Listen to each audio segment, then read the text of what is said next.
Ahojte ľudia, dneska vás vítam u týmto videu a rovno pôjdeme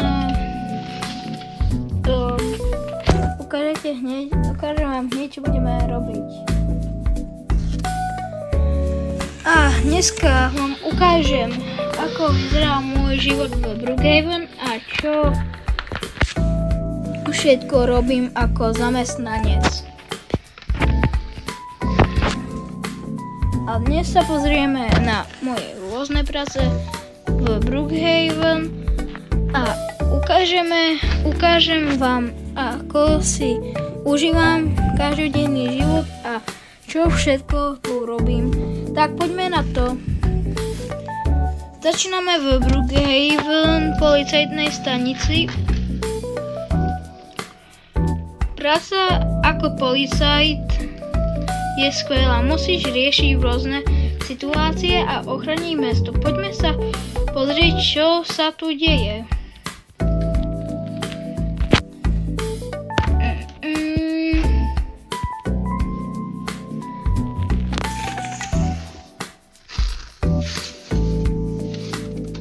A teraz sa presúvame na ďalšiu moju obľúbenú prácu.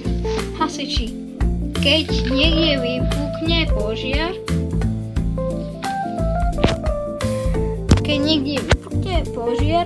pôjdu to hasiči uhasiť. A musíš byť pripravený zahrnúť či zasiahnuť. Nezahrnúť, zasiahnuť. Pozrite sa na to, ako to prebieha a ako to vyzerá. Tu je mapa sveta, ktorá proste to označuje. Takže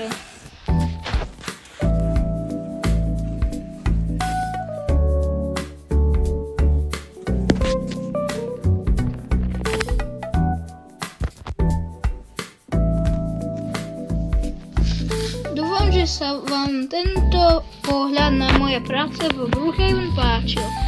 Každá práca má svoje výzvy, ale aj zábavu. Ak máte aj vy nejaké obľúbené miesta alebo zamestnávania v Brookhaven, dajte mi vedieť do komentára.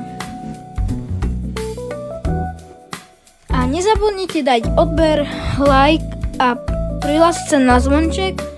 A keď sa toto videjko páčilo, tak ahoj, veľmi si to vážim, keď dáte fakt odber, like aj zvonček, keď sa prihlásite, ďakujem. A toto video bolo o tým, že aké mám rád tieto veci. Takže keď sa toto videjko páčilo, dajte odber, like, ako som hovoril na začiatku. A zatím čau!